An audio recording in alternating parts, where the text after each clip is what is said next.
اعوذ باللہ من الشیطان الرجیم بسم اللہ الرحمن الرحیم وَأَنَّ هَذَا صِرَاطِي مُسْتَقِيمًا فَاتَّبِعُوهُ وَلَا تَتَّبِعُوا السُّبُلَ فَتَفَرَّقَ بِكُمْ عَن سَبِيلِهِ ذَلِكُمْ وَصَّاكُمْ بِهِ لَعَلَّكُمْ تَتَّقُونَ وَأَنَّ واو وا حمزہ زبر نون نون زبر نا، جس الف پر زبر زیر یا پیش ہو یا جزم ہو وہ حمزہ کہلاتی ہے، اس لیے یہاں حمزہ زبر نون زبر نا وَأَنَّ ہَذَا، اسے ہاذا نہیں پڑھنا،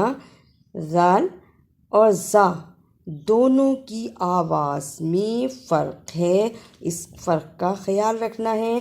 ہا کھڑی زبر ہا، ذال کو ادا کرنے کے لیے زبان کی نوک کو سامنے اوپر کے دو دانتوں کے کناروں سے ملائیں اور بولیں اب پڑھیں ہاذا۔ اسی طرح ذالکم، ذال کھڑی زبر ذا، لام زیر لی کاف پیش میم کم، ذالکم۔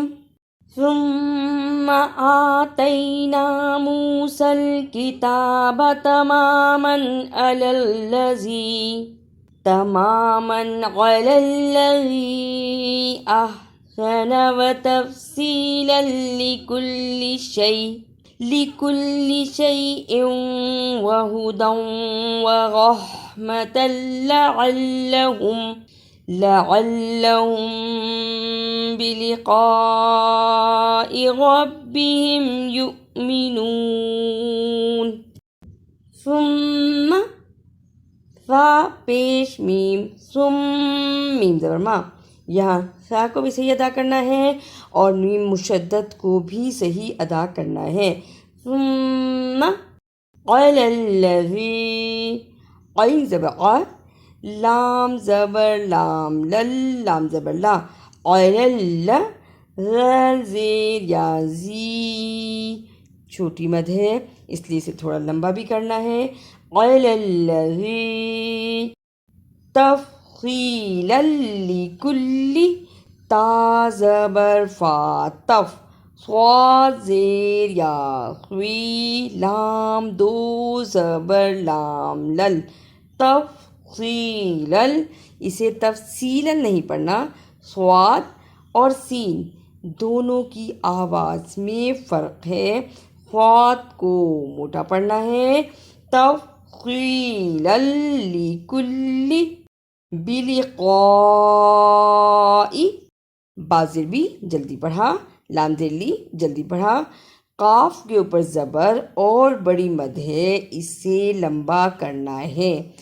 بڑی مد کو ادا کرنے کا طریقہ، 5 بند انگلیاں باری باری کھولیں، اتنا لمبا کرنا ہے۔ بلقاء، با زیر بی، لام زیر لی، قاف زبر قا، حمزہ زیر ای، بلقاء۔ اعوذ باللہ من الشیطان الرجیم بسم اللہ الرحمن الرحیم وَأَنَّ هَذَا صِرَاطِي مُسْتَقِيمًا فَاتَّبِعُوهُ وَلَا تَتَّبِعُوا السُّبُلَ فَتَفَرَّقَ بِكُمْ عَن سَبِيلِهِ ذَلِكُمْ وَصَّاكُمْ بِهِ لَعَلَّكُمْ تَتَّقُونَ۔ ثم آتينا موسى الكتاب تماما على الذي أحسن وتفصيلا لكل شيء وهدى ورحمة وهدى ورحمة لعلهم بلقاء